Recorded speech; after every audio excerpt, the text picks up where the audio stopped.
নলবাৰী জিলাৰ বৰক্ষেত্ৰী ৰাজহ চক্ৰৰ এলেকাধীন অঞ্চলৰ কৃষকৰ মূলতঃ দুটা সমস্যাক লৈ আজি উত্তাল হৈ পৰে মোকালমোৱা। নিখিল ভাৰত কৃষক সভা বৰক্ষেত্ৰী আঞ্চলিক সমিতিৰ উদ্যোগত বৰক্ষেত্ৰীৰ কৃষকৰ সমস্যাক লৈ আজি বিক্ষোভ কাৰ্যসূচী প্ৰদৰ্শন কৰে মোকালমোৱাত। নিখিল ভাৰত কৃষক সভাৰ উদ্যোগত আৰু কৃষি শ্ৰমিক ইউনিয়নৰ সহযোগত মোকালমোৱা ৰাজহুৱা মঞ্চত বৰক্ষেত্ৰীৰ কৃষকসকলে ক্ষতিপূৰণ আৰু সমস্যা সমাধানৰ দাবীত বিক্ষোভ প্ৰদৰ্শন কৰে।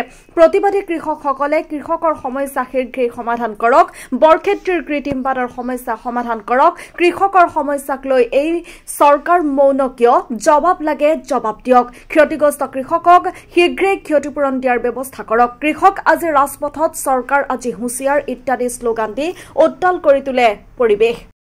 বৰক্ষেত্ৰী আঞ্চলিক কৃষক সভা আৰু বৰক্ষেত্ৰী আঞ্চলিক কৃষি শ্ৰমিক ইউনিয়নৰ পক্ষৰ পৰা আজি এই বিক্ষোভ কাৰ্যসূচী লোৱা হৈছিল। আপোনালোক সকলোৱে জানে যে কৃষকৰ ধান পতান হোৱাৰ বিৰুদ্ধে আমি সংগ্ৰাম কৰি আহিছোঁ। আমি বিচাৰিছোঁ যে গোটেই বীজৰ এক তদন্ত হওক আৰু ক্ষতিপূৰণ পাওক কৃষকে। আজি সেয়েহে আমি আমাৰ ফালৰ পৰা স্মাৰকপত্ৰ প্ৰদান কৰিছোঁ। অকল স্মাৰকপত্ৰ প্ৰদান কৰাই নহয়, প্ৰত্যেকজন কৃষকে কাৰ কিমান ক্ষতি হৈছে গোটেই তথ্য সহকাৰে তেওঁলোকে সকলো কৃষকে আবেদন কৰিছে। সেই আবেদন পত্ৰ আমি ইয়াত দাখিল কৰিছোঁ আৰু আমি প্ৰশাসনক 10 দিনৰ সীমা বান্ধি দিছোঁ। আজি 3 জুন, অহা 15 জুনৰ ভিতৰত যদি আমি সদুত্তৰ নাপাওঁ, কাৰণ ইয়াৰ আগতে আমাৰ তিক্ততাপূৰ্ণ এক অভিজ্ঞতা হ'ল।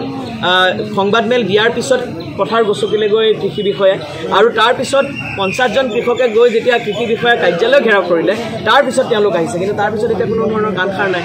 পৰহি এজন কৃষকক ফোন কৰিছে, তেওঁ বীমা থকা স্বত্তেও বীমা নাপায়, বিভিন্ন ধৰণৰ চৰ্ত জাপি দিছে। সেইকাৰণে কৃষকৰ অৱস্থা এনেকুৱা হৈ থাকিব যদি আমি মাত নাপাতোঁ। সেইকাৰণে এই অঞ্চলৰ কৃষক আগবাঢ়ি আহিছে আৰু কৃষকে ঠিৰাং কৰিছে যে 15 জুনৰ ভিতৰত যদি সদুত্তৰ নিদিয়ে তেন্তে এই প্ৰাংগণতে, এই চক্ৰ বিষয়াৰ প্ৰাংগণতে অহৰহ ধৰ্ণা কাৰ্যসূচী চলিব।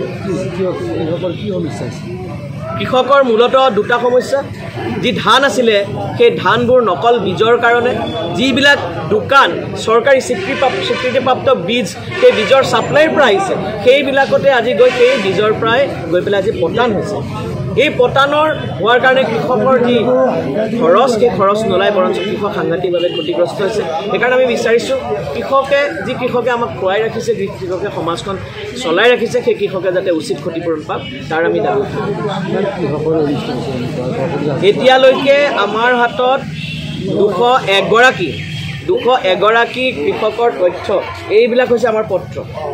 ইয়াত প্ৰত্যেকৰে নিজৰ নাম আছে, কোন ঠাই আছে, কিমান বিঘা মাটিৰ পৰিমাণ, নিজা মাটি নে কি মাটি, কিমান ক্ষতি হৈছে, প্ৰতি বিঘাত কিমান ক্ষতি হৈছে, শস্য বীমা আছিল নে নাই, সকলো তথ্য ভিত্তিক গোটেইখিনি কথা কোৱা হৈছে। ইয়াত কোনো অবান্তৰভাৱে যে ফৰ্ম ফিল আপ কৰি টকা ল'ব চৰকাৰৰ কোনেও তেনেকুৱাকৈ অহা নাই, কাৰণ সকলোৱে কষ্ট কৰি খোৱা কৃষক, পৰিশ্ৰম কৰি খোৱা কৃষক, এই কৃষকৰ তথ্য ইয়াত আছে। চৰকাৰে মাত্ৰ মন দিব লাগে। আমি এই বিয়াগুম বিভাগবোৰ এনেই ৰাখি থোৱা নাই, কৃষি বিষয়াৰ বিভাগ এনেই থকা নাই, কৃষি বিভাগ এনেই থকা নাই।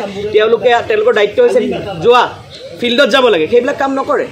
সেইকাৰণে যেতিয়া কৃষকৰে দুৰ্দশাগ্ৰস্ত হৈছে, কৃষকৰ ওচৰত তেওঁলোক নাই। সেইকাৰণে আজি আন্দোলন কৰিব লগা হৈছে, আজি বিক্ষোভ কাৰ্যসূচী ল'ব লগা হৈছে। আৰু এনেকৈ যদি থাকে, আমি 16 জুনৰ পৰা অহৰহ অবিৰত আমি বিক্ষোভ কাৰ্যসূচীত গণতান্ত্ৰিকভাৱে প্ৰতিবাদ কৰি আমাৰ এই কাৰ্যসূচী চলিব।